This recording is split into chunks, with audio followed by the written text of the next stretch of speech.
La Vierge Marie a choisi une date qui n'est pas fortuite, le 1er mai. Profondément symbolique, ce jour est un appel à l'attention spirituelle, car il signale que le protecteur est à l'œuvre et que quelque chose de majeur se déplace dans les plans invisibles.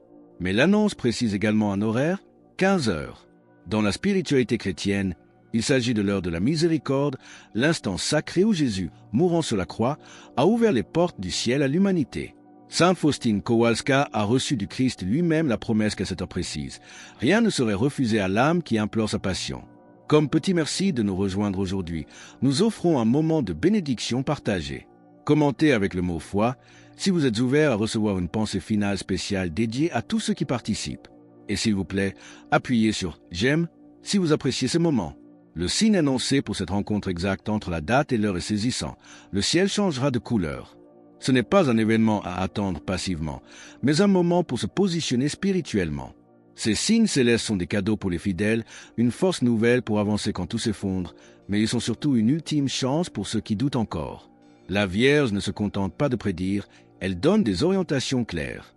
Elle insiste sur l'importance d'être chez soi, en famille et en prière, évitant les voyages inutiles pour se consacrer au rosaire et au chapelet de la miséricorde divine. C'est l'instruction d'une mère qui voit venir l'orage et cherche à mettre ses enfants à l'abri. Pourtant, l'histoire nous montre que les avertissements du ciel ont souvent été ignorés, avec des conséquences tragiques. Que nous enseignent les précédents de Fatima sur l'importance de prendre au sérieux ces révélations avant qu'il ne soit trop tard? L'histoire du XXe siècle porte les cicatrices des avertissements ignorés, notamment ceux de Fatima en 1917. La Vierge y avait révélé 3 secrets, une vision de l'enfer, l'annonce de la Seconde Guerre mondiale et les souffrances à venir pour l'Église.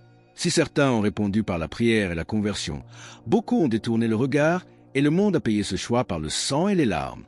Aujourd'hui, le signe du 1er mai nous place devant le même dilemme. Écouter ou ignorer. Si vous trouvez de la valeur dans cet appel à la vigilance, n'oubliez pas de cliquer sur « J'aime » et de vous abonner pour rejoindre notre communauté. Bien que nous ne connaissions pas la couleur exacte que prendra le ciel, les videntes soulignent que l'essentiel réside dans l'intensité émotionnelle de la révélation et l'urgence du message. À Fatima, lors du miracle du soleil, des milliers de personnes ont vu l'astre danser, tandis que d'autres ne voyaient rien ou refusaient d'y croire. Le signe est offert, mais son accueil dépend de votre liberté. Ce changement céleste sera accompagné d'un toucher de l'âme, une sensation intérieure où le voile entre le visible et l'invisible s'amincira, permettant à ceux qui sont en état de grâce de ressentir la présence de Dieu de manière indéniable. C'est ici que réside le véritable enjeu. Ne pas laisser passer ces grâces par distraction ou par attachement aux préoccupations du monde. La Vierge pleure car elle sait combien d'enfants pourraient manquer ce rendez-vous sacré, les yeux rivés sur leur téléphone ou perdus dans le tumulte du quotidien. Mais ce signe n'est pas seulement pour les fidèles. Il est décrit comme un appel puissant destiné à toucher les cœurs les plus endurcis et ceux qui se sont le plus éloignés de la foi. Comment ce moment peut-il réveiller des souvenirs enfouis et offrir un chemin de retour à ceux que nous croyons perdus? Le signe du 1er mai est décrit comme un appel spécial pour les éloignés, ceux qui ont déserté les bancs de l'Église ou dont le cœur s'est refroidi au fil des années. Pour la Vierge, personne n'est un étranger. Elle connaît chaque nom et chaque histoire de vie. Ce phénomène céleste agira comme un déclencheur spirituel, capable de réveiller des souvenirs de foi oubliés, des prières apprises dans l'enfance ou l'émotion des messes de Noël d'autrefois. Dieu n'abandonne personne, et Marie, en tant que mère intercesseur, travaille sans relâche pour qu'aucun de ses enfants ne s'égare définitivement.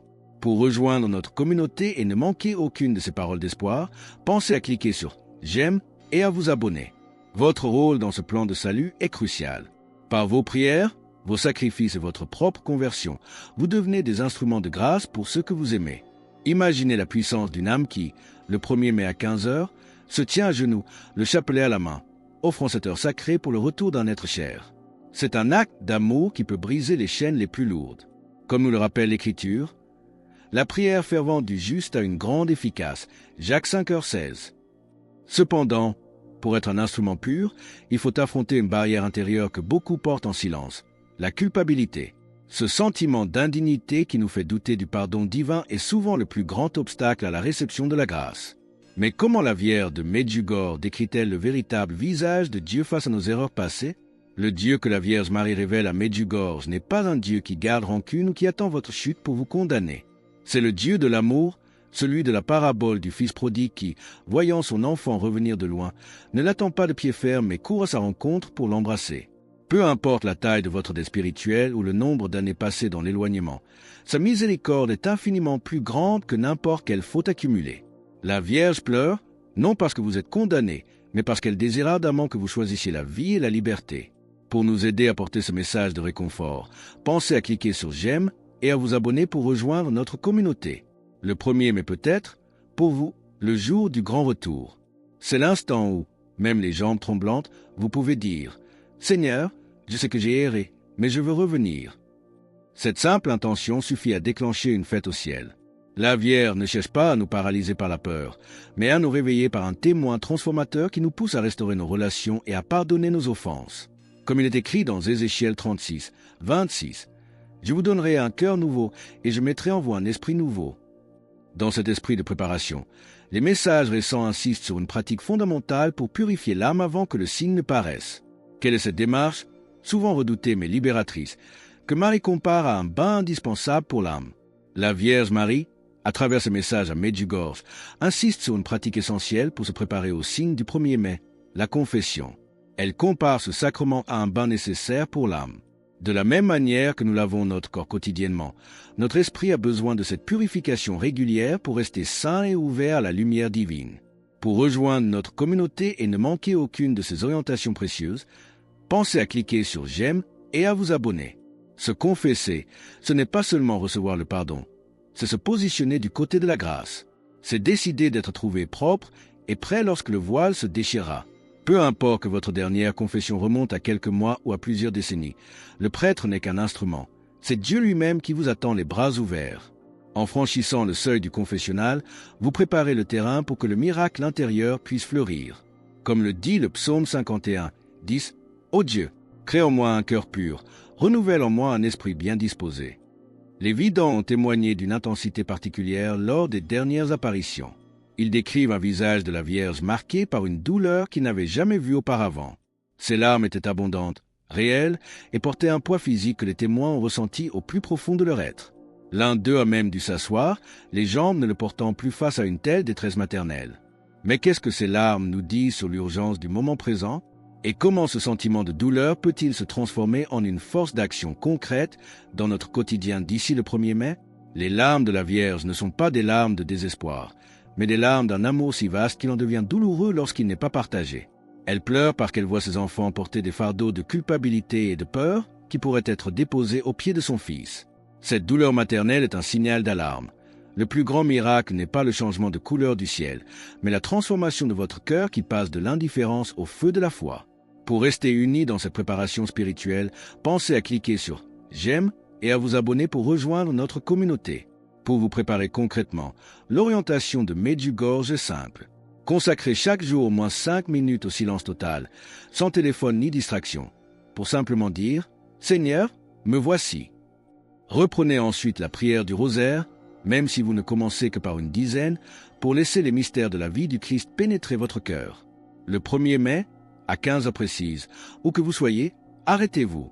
Si vous êtes chez vous, agenouillez-vous.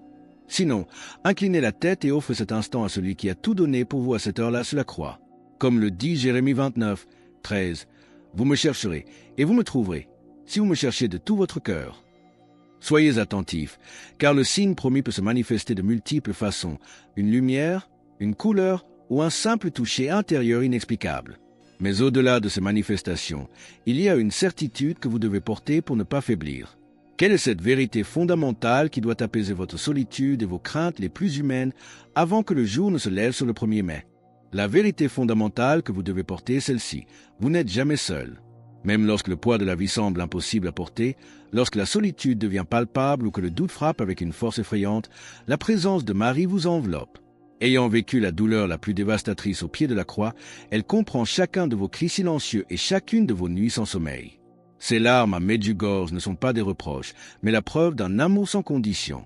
Elle pleure de joie pour chaque pas que vous faites vers la liberté spirituelle, celle qui consiste à lâcher le passé pour embrasser la vie nouvelle. Le 1er mai approche, et quand le ciel changera de couleur, l'essentiel sera la disposition de votre âme. Marie ne veut pas que vous agissiez par peur du châtiment, mais par désir de répondre à cet amour maternel qui n'abandonne jamais. Chaque jour qui nous sépare de cette date est une opportunité de restaurer ce qui est brisé, de prier ce qui a été oublié et d'aimer ce qui a été délaissé. Comme le promet le Seigneur dans l'Apocalypse 3h20, « Voici, je me tiens à la porte et je frappe. Si quelqu'un entend ma voix et ouvre la porte, j'entrerai chez lui. » Elle attend que vous ouvriez cette porte maintenant et non demain. Alors que nous concluons ce message de préparation et d'espérance, scellez votre engagement envers la lumière. Commentez « Jésus est roi ci-dessous » pour affirmer cette vérité avec nous. Et ne vous arrêtez pas là. Cliquez sur la vidéo qui apparaît maintenant sur votre écran. Elle contient la suite de cette révélation, car la Vierge a encore des paroles cruciales à vous transmettre avant que le jour ne vienne. Partagez ce message avec ceux que vous aimez, car la plus grande œuvre de miséricorde est de guider une âme vers la maison.